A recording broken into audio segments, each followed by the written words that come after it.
Alright, ladies and gentlemen, the wild sauce appeared and we're back to Minecraft Suicide. Oh man, I'm not sure. I kind of hesitated when it came to playing through this game again. Like, after what, has become of Notch. I mean, holy fucking shit, that guy has gone fucking off the wall. And yeah, it's not his property anymore, and he doesn't benefit from it any more than he already has. I mean, like, arguably one can make the same call about, like, George Lucas, and has George Lucas tainted the new Star Wars series? No. But that being said, like, does the original owner of a Soul property impact its, I guess, future? And I finally ended up just looking at myself and saying, nah. And, like, the reason for that, I don't believe this is the last one that I left off on. I'm pretty sure mine was way back when. On the other hand, it's getting dark, so I'm not going to risk going through the motions, and I'm just going to accept my fate as is. Yeah. Like, and that's why I'm back on this wagon right here.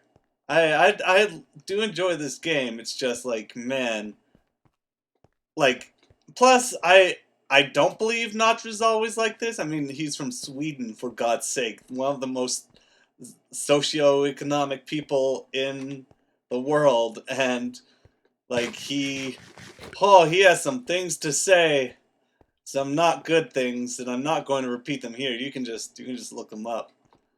But to paraphrase a tweet that I saw in regards to it, like, one person was asking, which has influenced Notch more, Minecraft or Mein Kampf?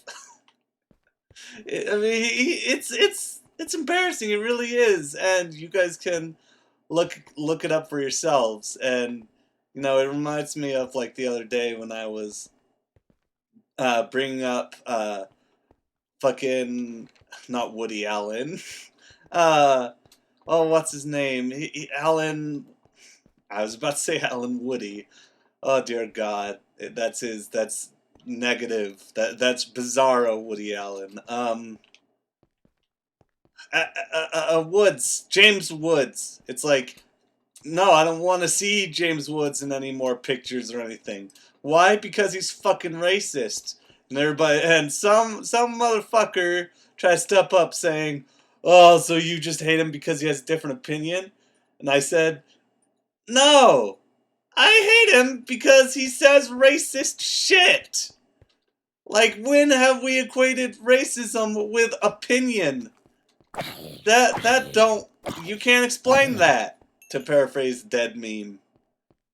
And you know what? That meme hasn't aged the worst. It's just had so many replacements that, like, no, at this point it's a non-meme, I guess you could call it.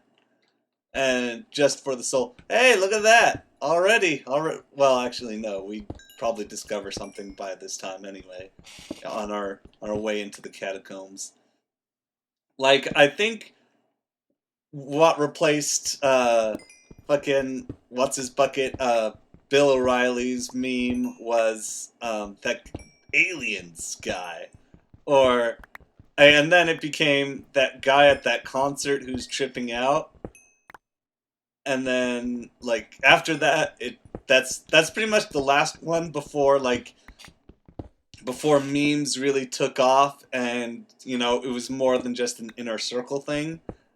And whether or not that's to a benefit of of meme kind is, up in the air. I'm I'm not a memeologist. Watch one day mock or Mark. I think pretty sure it's mark my words. We will have memeology, and it'll be taken pseudo seriously. It'll be taken seriously by a handful of genuine people who have genuine concerns and answers and responsibilities and what have you. And you'll get money just by being a meme historian. I'd be surprised if that didn't happen. Like, I'd be surprised if we didn't have professional memeology in at least 5 years. Because that's the whole trick with the internet, is that you've got, like, the reason why this world is so precise, so eager, like, why so much shit happens at once is because we're getting it all at once. We're getting millions of people throwing shit at a wall as opposed to just a handful of historians just dictating what happens. And that's, I believe I've gone into the subject before, that's where the whole post-truth era comes. Is because there's so many, is because there are so many, answers to different questions that it's virtually a blur. And that consensus is very hard to find, especially now that we have so many voices, like, in the... You know what? I'm bugged by by these. Let's get them down here. Let's clear them out. Where's the pickaxe? As usual, my laptop is blocking half of my screen, so I'm pretty much just... Okay, it's not half the screen. It's a good portion of the screen. You're just gonna have to trust me on that. But yeah, no, I find... Like, there was a professor... I believe maybe I talked about it in my Minecraft Suicide series. But, a professor was, teaching in one of the classes that I recorded a post-truth world and how upset he was by it. Because, like, his claim was that now science is being denied. And, yeah, that's true, and it's a big fucking problem. It's a big fucking problem that there are science deniers out there. But I don't think that's what Webster, I believe it was Webster's or Oxford, who declared our era of history a post-truth world. And the reason why the reasons why I can agree with that sentiment is because we live in a society where, like, I mean, mathematical truths, they stay. They stay, and unless you're really desperate to debate the 2 plus 2, like, issue with a mathematician, and yeah, science deniers are a problem, but I don't think necessarily that a post-truth means that science in general becomes just a non-science. I don't think pseudoscience becomes the dominating culture. I genuinely believe that I genuinely believe that it's good that we have so many outlets of which we can express, like, a history and what have you. Because before then, it was dictated by very few people. And, you know, whether or not we want to accept that, I dare say it was... Well, it was bittersweet because at the one time you don't have all these, like, all these fake news fucking websites and people deliberately spreading, like, false information. But you do have more people contributing. And if anything, in a democracy, in a world that praises democracy, I think that that's a good thing, is having more people's voices heard. And people who become, like, radicalized and pissed off that so many people have the ability to speak is concerning, because that means you've got people who are trying to dictate the narrative, regardless of whether or not their intentions are good. And, you know, of course, like, almost everyone has good intentions. No real person, like, face to face is gonna tell you, I look to seek chaos and just reap destruction in the entirety of my life. That's called sociopathy, if they're being genuine. And besides, I don't even think you'd be, like, friends with that person if that was their genuine intention. And God, I wish I would pay attention to how I get to these subjects, but yeah, no, my mind just goes that way. It's a going off the wheels. Ooh, shrooms, excelente. Um, like there's nothing wrong with more people contributing to a medium, to contributing to the world as a whole, regardless of whether or not like whether or not it fits a narrative. The issue, like, it's not like there has to be a genuine consensus in order for something to be moved upon or taken seriously. So as long as and you know, I'm going to say it, I'm going to be a humanist in this aspect. In a broader sense, I'm much more a humanist than I am a cynic. In Close Encounters, I'm more of a cynic. Because when it comes to a broad strokes definition, like, I genuinely think people sort of have a mutual understanding of each other, and thus they know the situation, like, around them, and that person, theirs, etc., etc. Because we're not all sociopaths. We have some extent of common sense. I mean, sure, we delude ourselves to some extremes, but anyone who is in that big pond, anybody who's in that big pond that is the world, somebody who like communicates with others actively, like those people who do that sort of thing, they understand and identify certain truths versus other truths, and that truth becomes sort of the quote-unquote canon truth, the more accurate truth, I dare say.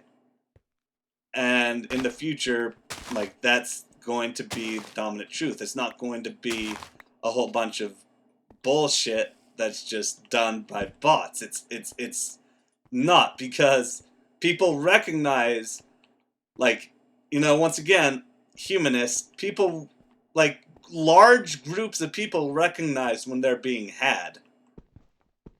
And like, people can disagree with me, but I'd say that, like, history has shown that people don't all, like, to paraphrase, to use an old saying, it's like you can't keep everybody happy, but you know, you can I put it, I guess you can sort of apply that to knowledge as well, in which case it's like you can get people in the know and just keep them there. I guess that was a bad analogy. I suppose I say, like, just in the end, like, there's gonna be people who know, and it's gonna be a majority of the people who know, because we can see evidence around us.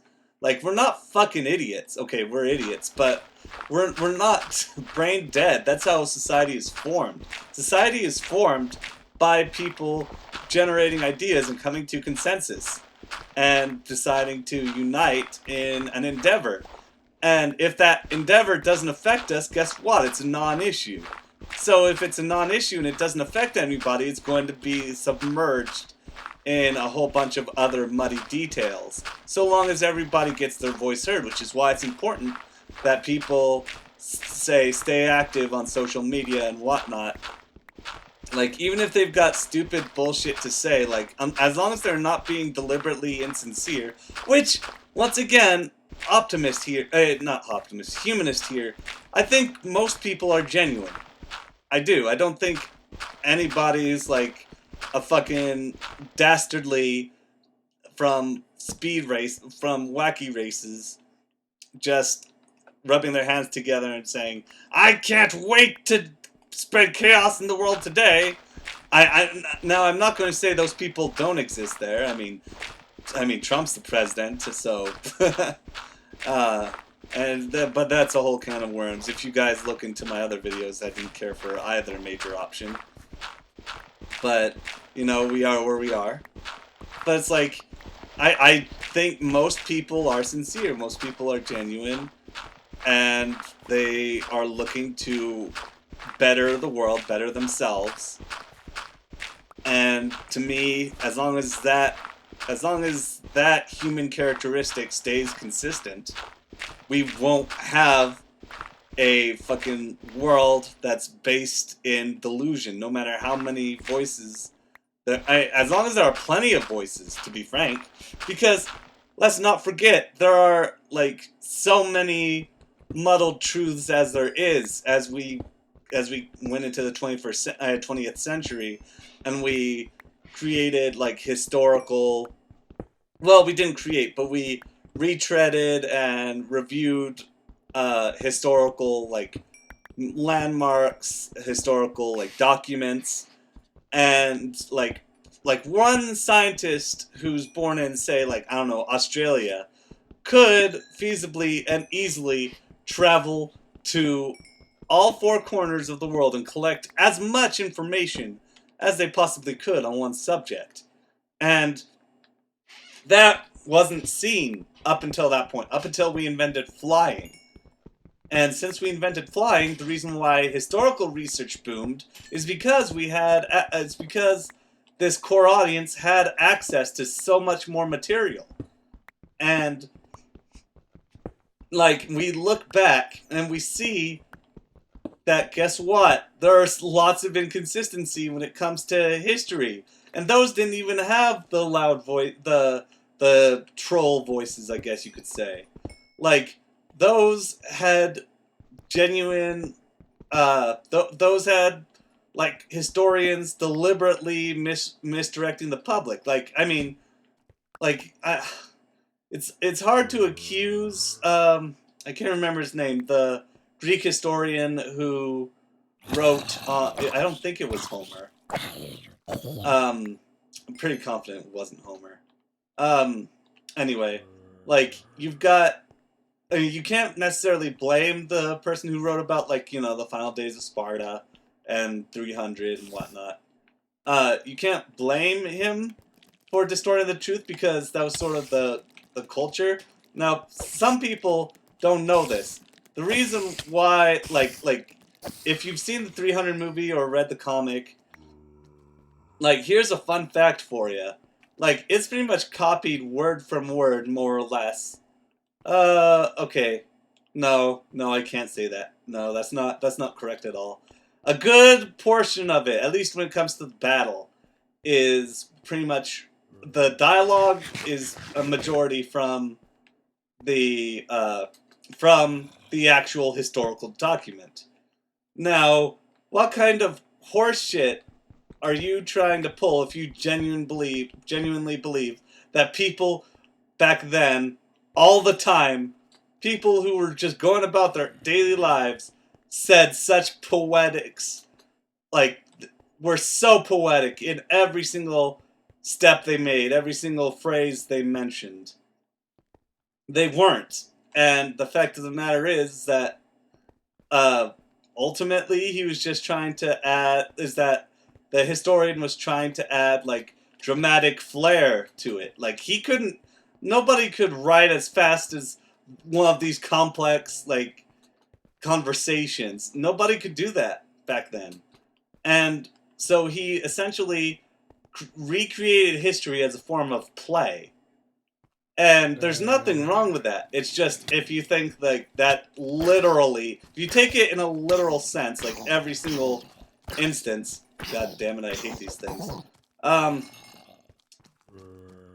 If you take it in a literal sense, like everything done, then, you know, I hate to say it, but you're a bit delusional. Man, these guys, oh man, combined with their powerhouse daddies, oh jeez. Alright. Oh jeez. Oh boy. Fuck off. You too, Buster Ball. And it's like going back to that same age. Like, I'm a big fan of Dan Carlin's Hardcore History. It's like, you look up on the, oh god, you don't see me, I don't see you, we're square, we're fine, we're cool. We're cool. I said we're cool. Okay, so anyway, um, the like if you go back to the Syrian Empire, like you'll find that it's like look at Xerxes. Like Xerxes was pretty much like your average your average looking guy who who commanded this powerful army. And the reason why I say normal looking is because the historians back then wanted to create their own painted image of Xerxes. And it's like some of them labeled him as short and meek and sort of effeminate, and others had him tall with a broad beard, etc. Like nothing was clear in any of these historical like documents as to what he actually looked like, because they all wanted to frame a narrative. They all wanted to control a narrative. They all wanted to design history the way that they think that it's best. And, you know, that was their fucking job. I'm not hitting on them because of their job. I'm just saying that it's not accurate to history. And so it's like, to call this a post-truth world isn't always a bad thing.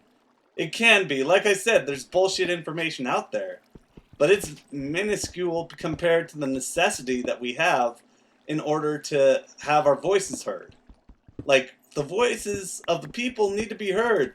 Like, even if you don't like what they say, like, of course that's gonna bite me in the ass because I'm an anti-fascist, but, like, by the people, I mean, like, the vast majority. It's like, you know, I'm not going to kill anybody who... I'm not planning on killing anybody lately, but it's like, you know, it's like, I'm not going to attack anybody for casting a vote. Like, I'm not gonna do that. Like, their vote's their vote, as long as their rhetoric isn't dangerous in a literal sense. I've got no concern. Oh God, are you serious? Oh man, I walked into the wrong place. Be gone, foul spirits. Maybe I can just like hide up here and wait for them to come at me, bro. That was not necessarily a mistake. I'm not saying a mistake yet, but might have been a bad decision. Oh yeah, yeah, turn them against each other. Yeah. Speaking of the Syrian Empire, oh, stop that. And I'm getting kind of angsty because that's not the right word. Anxious because the computer is covering a good portion of my health bar.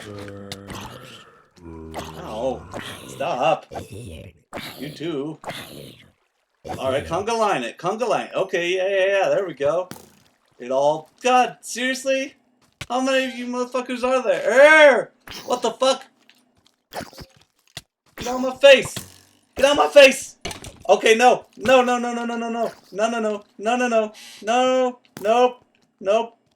today, not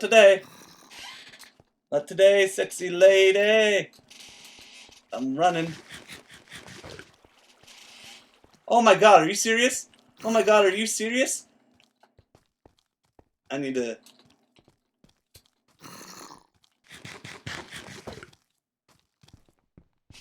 Fuck off!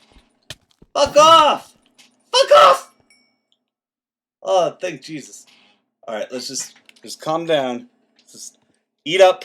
Sorry if my voice gets a little tinny. I'm lowering my microphone a bit so that I can get all of my health back together before I strike back. Come on, more. I need some more food. Energy. There we go. It's coming back to me, slowly but surely. Don't call me Shirley. Alright, that should be good. That's good. Yeah. There we go. So help me God. Though I hope I can find my way back to that place, because they looked like they were hiding some good shit. Oh, and speaking of good shit, I see some iron. But you know, in the end, like I said, I think Oh, right. Now I remember where I was at. It's like the only reason why someone's voice should be stifled is because if they are literally threatening someone's life, then we can't have that in a fucking society. We simply can't, no matter what, because their voices are inherently stifling life. If your voice isn't stifling life, it's not a concern. That's to say, other people's lives. And of course, like I say, people in this most specific of terms, you see, Nazis aren't people; they're Nazis because they threaten people's lives. And once again, if you threaten someone's life and you get your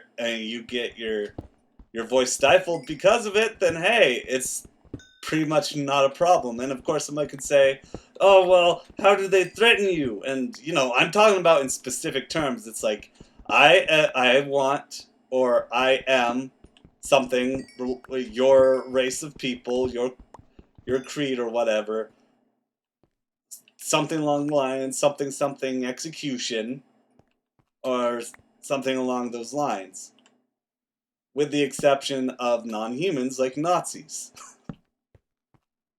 And yeah, that isn't the most reasonable thing. But guess what? Neither is Nazism. Nazism isn't reason. So why reason with it? Why be reasonable in an unreasonable circumstance? Should I kill the turkey? Yeah, I need the food. Sorry, little turkey man. I need your meats. Can't eat your meat, you can't have any pudding! I don't know how that song goes. We don't need your... But in any case, it's like, the more genuine people get heard, the more... And now, once again, like, people are just like, oh, what about the broadening definition of Nazis? And now I'm putting up a whole bunch of straw men, but what can I say? I don't have anybody to discuss with me right now. But it's like, if, like, it's like, no, there's literal Nazism. Like, it's not just this broad thing that you can just say, oh, but yeah, but, like, Nazism literally translates it to National Socialism, which means one individual people, typically of race, is inherently superior to another form of people, and therefore get pseudo privileges, or that other creed or race of people ultimately gets destroyed or enveloped, or they don't get as much of the benefits as any others. So it's like, hey, guess what? If you acquiesce to that aspect, then guess what? Bada bing, you are one. You are a Nazi. And like it or not, and it's just like, oh well. Once again, straw man here. Like, oh man, how am I supposed to... Oh, there he is. Like so. I'm handling it. Oh, there's two of them now, though. That's a problem. Fucking asshole. Fucking get out of here. Alright. It's like, oh, you classified Nazis as non-human beings, but you're saying, like, and once again, like, I don't think Nazis should be killed. I think that they should be put into re-education. Like, once again, I don't think that... I don't believe in the death penalty. I don't believe in killing.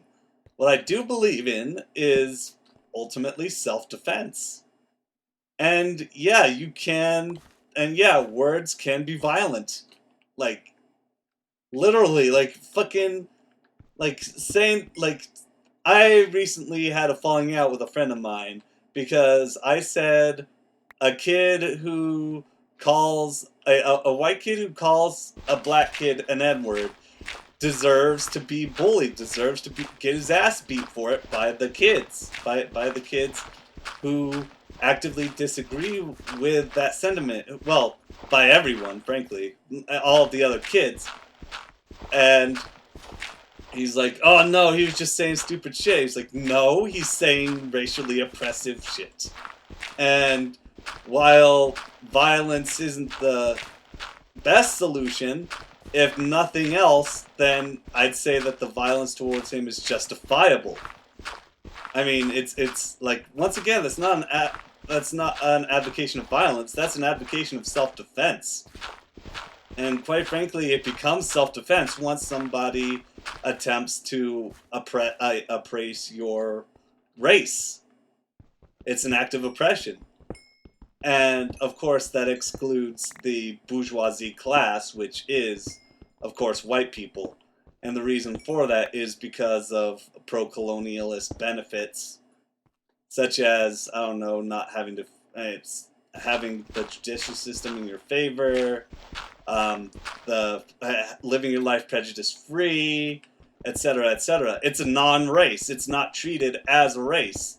And so for the people who are discriminated against, who critique white people, it's in the right. They're thoroughly justified in critiquing people of the Caucasian descent. And once again, you're more than welcome to debate or critique me on this. Like, this is a one-way conversation, but you know, that's pretty much my entire life is that, because I don't have any friends. Anywho,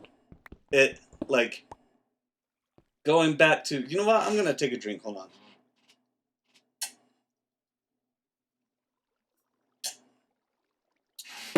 Got a delicious ale with me.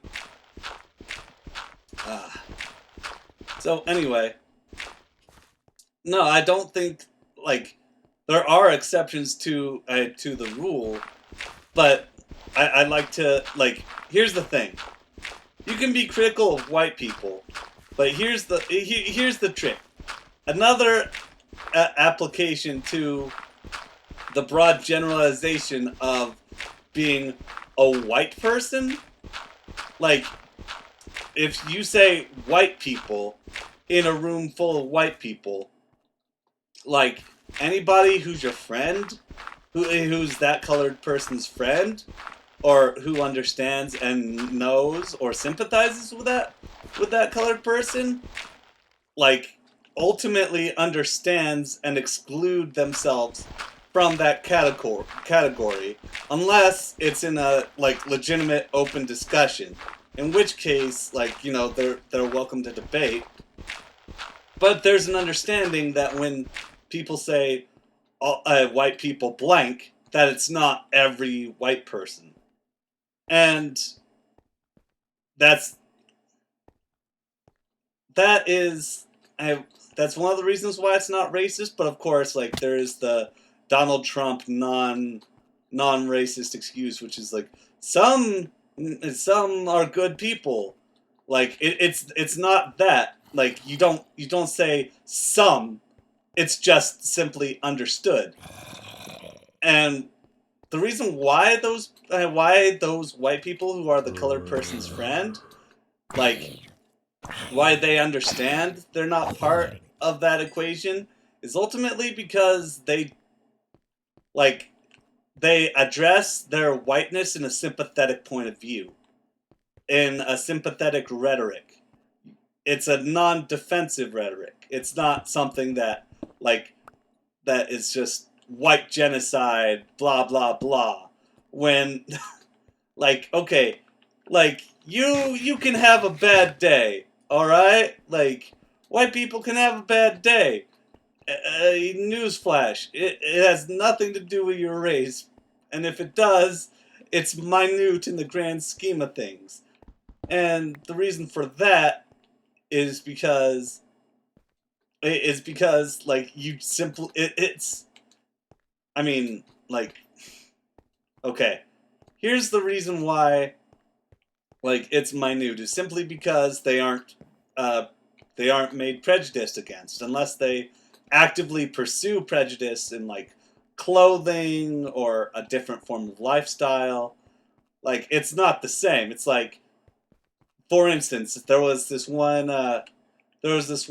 story about this guy about this like colored person that I saw on Twitter from one of the Black Lives Matter sources I follow, that had a black person in an olive sweatshirt and jeans, and like I believe he recorded some like this white lady telling him he looked like a thug when he was literally on his way to getting like a graduate degree, like on his way to college on the subway. And he, yeah, like nobody would say that about, say, a white person unless they decided to quote unquote dress black, which is fucking garbage. It's one of the reasons why I ended up falling out with his friend, is because he got pretty racist by telling me that I didn't experience any bigotry because I don't look Muslim. And so it's sort of like, well, what am I supposed to look like? Am I supposed to wear a turban and grow my beard exceptionally long? Am I supposed to look like a fucking, am I supposed to look like Osama bin Laden? It's like, no. No, Muslims are ordinary fucking people when it comes down to it. It's like, there's a cultural difference between, like, ethnic Muslims and non-ethnic Muslims, but it's minute. Like, it should be ultimately irrelevant, but of course we live in a society where judging never ceases. No matter where you're at, no matter who you're with, like, you're going to be judged. And you know, that's one of the reasons why, like I went to college with this guy, and he's like, oh, I never considered you a Muslim until I found out you were, so you must have not ever experienced any prejudice at all.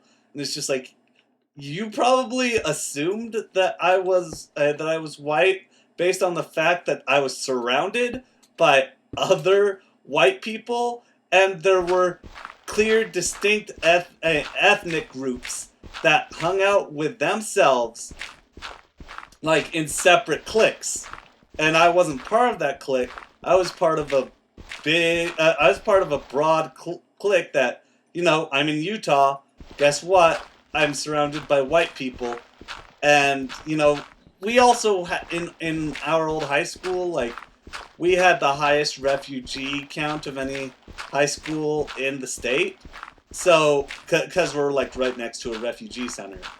And so, of course, there were going to be a lot more ethnic, a lot more culturally influenced Muslims there. Me, I only had, say, one other Muslim friend. So, and even he became born-again Christian. I mean, of course, what can I say? I was LDS for a time. But it's like, you can't just...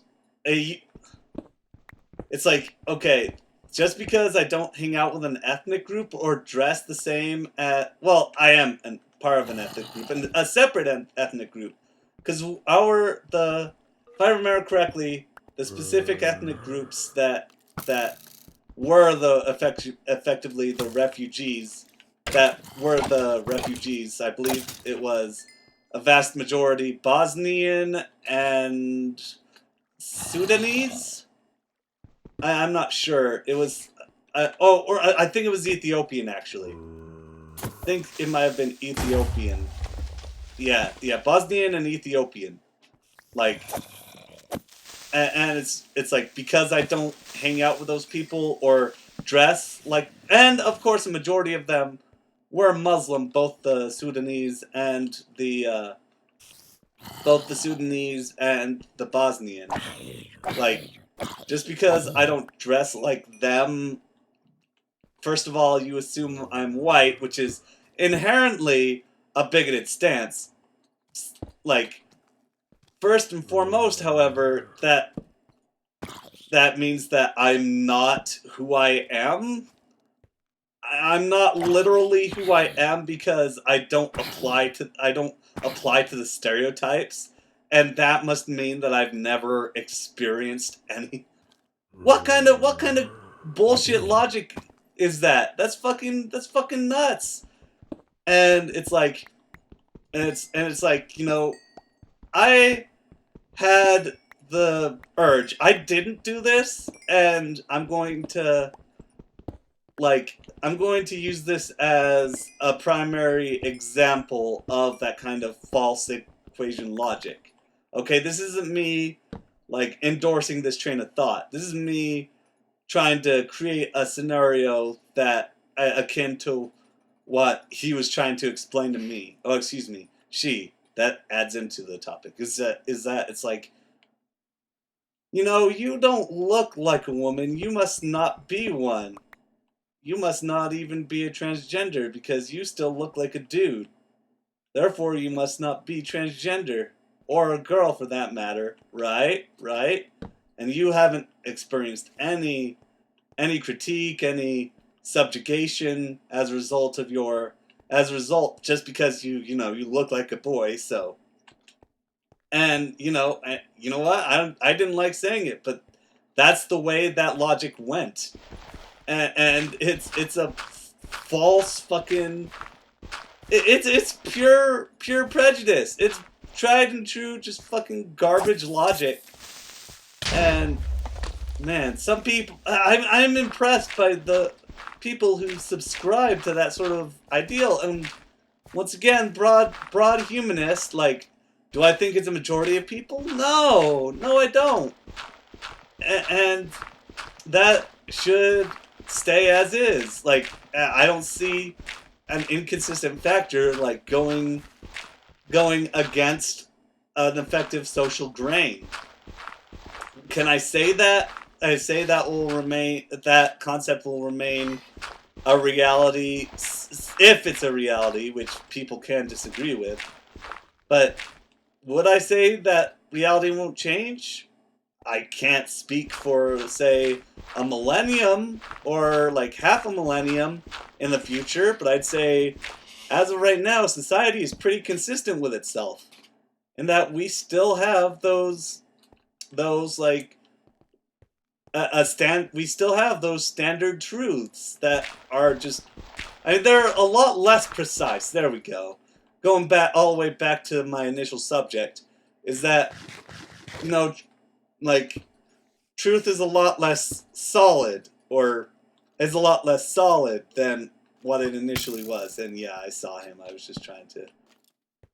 I was scared because I thought these might have been creepers, so it distracted me for a bit. But it's like there's always going to be some consistency, and the naysayers will ultimately, like, as far as I can tell in my limited span of life, they tend to die out. Like, they tend to adhere super fucking quick. And so as long as we keep the voice and actual, like, and that's another benefit that I want to add. Jesus, that he can't hit me from this far. Fuck off. There we go.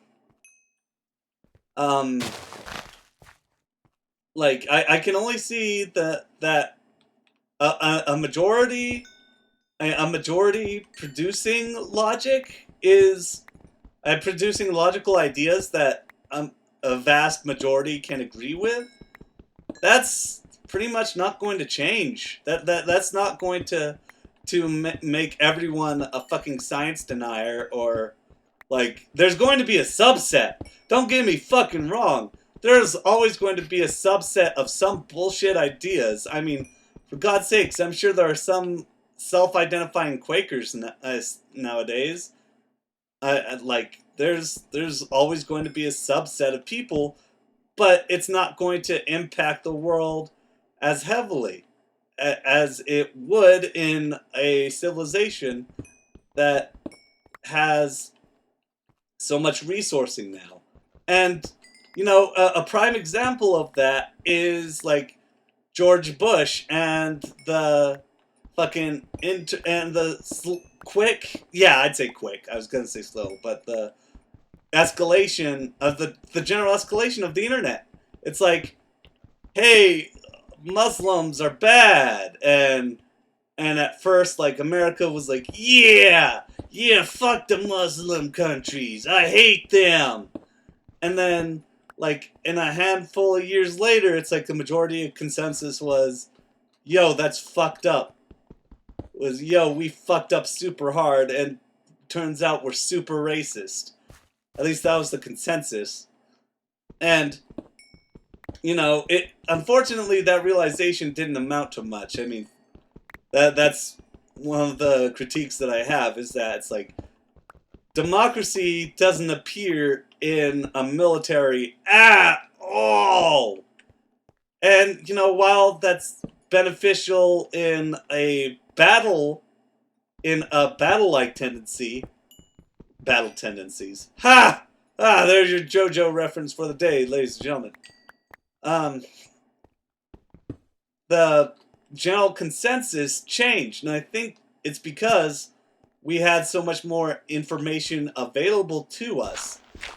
We didn't just, we pretty much just obeyed, like, presidents and, like, the general narrative of the major media at the time.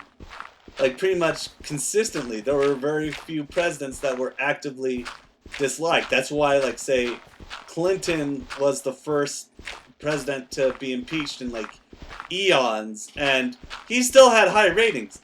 Like, once, and, like, even though, like, Obama had, like, major success ratings even while the internet was going, like, Trump has, and, like, once again, I'm not bipartisan here. Like, I'm against the duality mindset, but Trump had a negative rating, and I believe he was one of the first presidents to have a negative rating, if not the first, a negative favorability rating.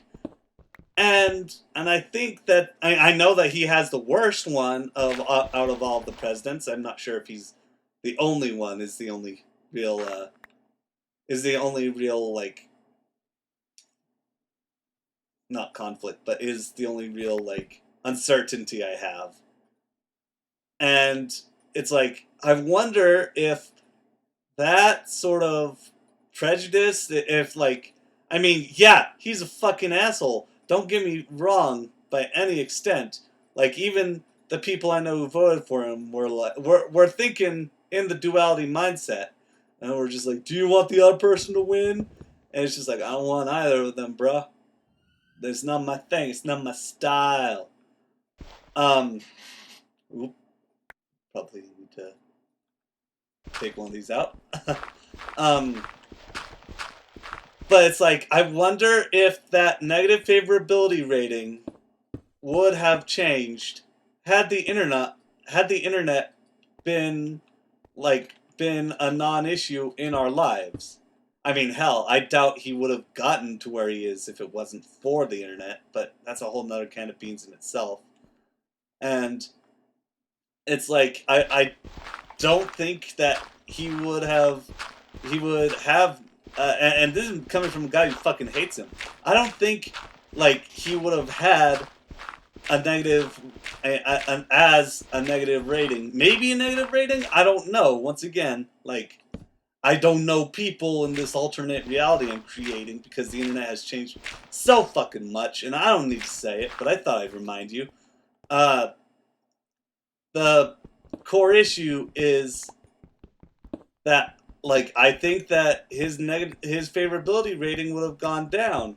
It wouldn't have been so high had it not been... Wait, no, favorability... I don't think his favorability would have been as low had the internet been invented. I think the internet has provided a lot of critiquing outlets, and that's a benefit, because when it comes to... I mean, I'm actually going to just say this now. I think that had the internet been an issue, had the internet not existed, we wouldn't... we'd probably have Hillary to be a president right now, because once again the narrative would be controlled, because the the major news media painted her like this sort of second coming, even though like she did all this horrible shit. Like the only real critique that would have came out of anybody taken that would have been heard by anybody who's taken seriously is Noam Chomsky, and even he ended up voting Clinton. And so it's like I'm of course talking a very complicated issue here, but in the end, it is a good thing to have many people in the loop, in the know, people discussing things, people engaging, people questioning shit. Like that's the core issue to the post-truth like analogy. Is that it's not so much post-truth, is that I dare say it's a post-authority. Is that it's a post-authorization world where people don't need and they don't want the narrative controlled anymore. People want to decide for themselves, and while there are some setbacks, I'd say that a majority of good things are to come of that sort of aspect, because we don't get that abstract or okay, we get a lot of inconsistency, but like I think in a broader scope, we don't get that inconsistency. We don't get people painting false narratives that last. I think that's the key word that I'm looking for there is that any false narratives, because of the mass of voices, because the masses, those voices get like shut down, and they say, no, that's not the way things work. Take a fucking seat. And I think that in broad strokes, that's the number one that's the number one core to democracy. There is the more people you have, the more, I guess, the more consistency you have. It's like that. There's something that I learned in my sociology class back when I was earning my degree, was that crowds are easy to control and easy to direct. Individuals are not.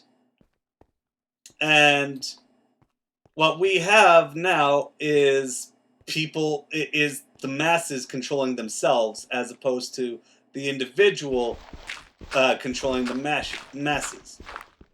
And so the masses are going through their own sort of censorship process that isn't as efficient, but certainly more consistent.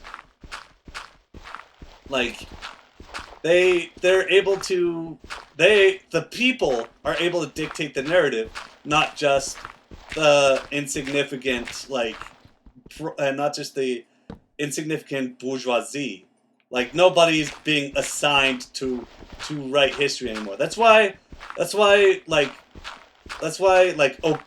when Obama went after fake news, like, guess what? Nobody lifted an eye, and like it was played down very effectively by major media. And the reason why is because he went after independent outlets. He went after independent outlets that were gaining steam and effectively trying to stifle like the sounds of independent journalism. Am I denying that some of them are bad? No, I'm not. Absolutely. Some of them, some are fucking bad. I mean, Breitbart was on that list now, and I genuinely think they're fake news, but to have it actively censored by a government and corporations who adhere to the censorship laws, like that's too much. That's too much. I'll tell you what, if you think something is fake fucking news, call it fake news and move on with your fucking life. You don't censor, you don't actively like try to cover shit up. That's the red flag moment. And then when Trump started going on fake news, guess what? He was talking about certain major media news organizations, and they got up in arms and tried to get the people up in arms because they said, hey, he's talking about us. We can't have that. We want our narrative to be in control. Like, you've got this president who's trusting who? The people? I mean, don't get me wrong, he doesn't trust anybody. He's a paranoid fuck, but that seems to be the implication whenever they're trying to counter the fake news argument.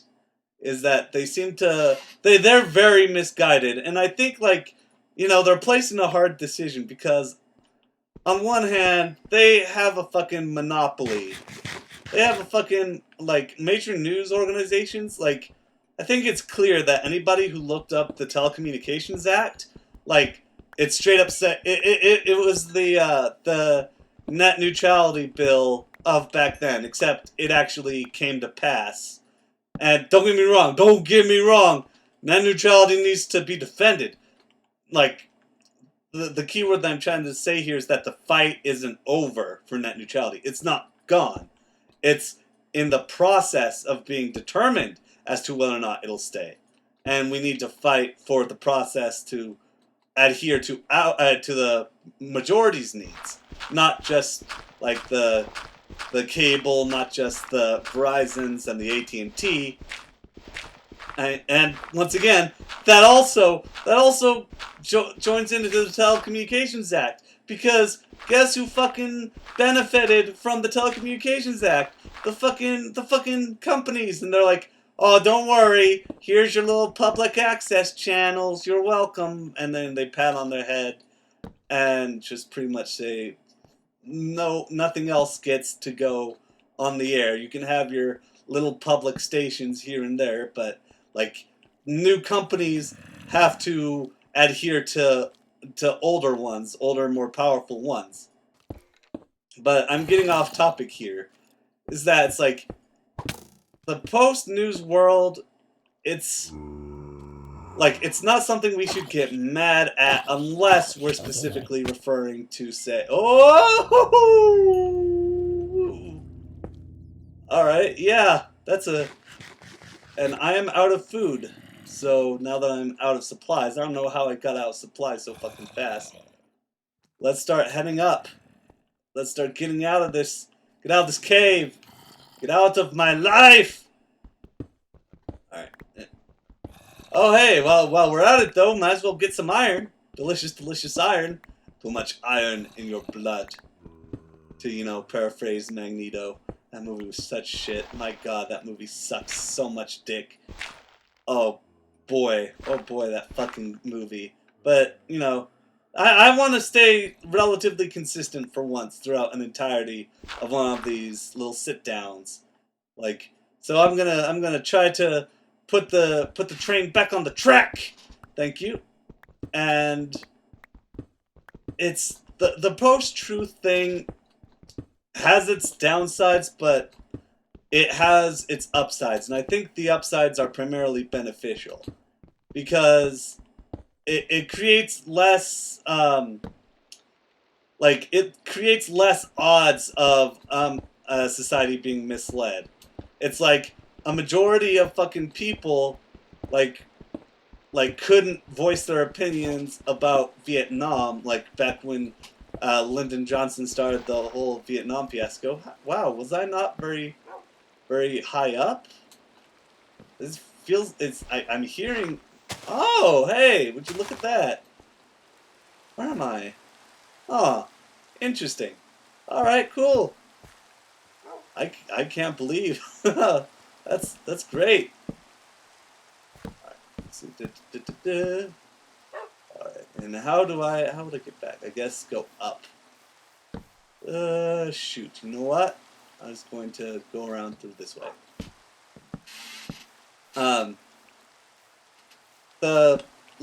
We can all benefit from each other. Like, that's, why can't we be friends? Why can't we be friends? And so to trust in a handful of people, like, who are assigned something, ultimately proves unreliable in the long run, in my opinion. Oh, there I am. Oh boy. I'm gonna go around this way if I can. Here we go.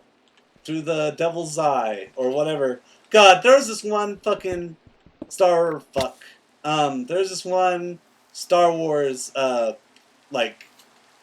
not coloring book. It was a picture book. There we go. That's what it's called, picture book.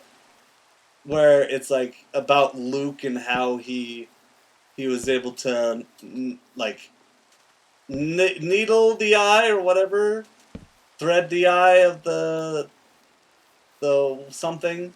It was like this big fucking arch that like this tiny arch that he barely managed to get his ship through, and he's just like, oh what, and the guy's just like, damn. Oh man. But yeah, in short, I don't think history really has too much to worry. Future history, I guess. The future doesn't have much to worry about as long as like people remain like genuine. I think. I mean, is it so? Is it? Does one really have to be humanist in order to expect like people to be genuine? Because like when you see a bunch of stupid people, like arrogant people will say, "Ah, people suck." Like I'd say those people, like they should look, they should see. I mean, when people say once again generalizing, once people say, oh, and once people make generalizations about people, then they recognize people as innately simple. If they recognize people as simple, then they can't be malicious at the same time. I mean, when you're generalizing. Like people who say other people are horrible, like in a broad sense, like everybody sucks but me, that kind of horse shit. Like that. And by the way, I'm recording this on Christmas. Apparently, like I didn't download any textures. I don't know what the hell this is. I guess it's just a celebratory thing. In any case, it's like if you're going to generalize, then the simplest answer is the best one. In that, guess what? If people are all idiots, then idiots can't be conniving or disingenuous. Like, being disingenuous comes from having, to some extent, I guess, a conscience or a sort of lean towards intelligence. Some aspect of intelligence. In which case, that is pure paranoia. I'm just going to say it right now. Like, to say that a majority of people are malicious is paranoia. And you're more than welcome to disagree with me. I welcome conversation, like, all the time, even when I shouldn't. And believe me, there are times when I wish I said no, but I don't. Oh well. In the end, I'll see you next time on something. I don't know what's gonna play after this. It's probably more Batman Arkham Knight. Bye bye.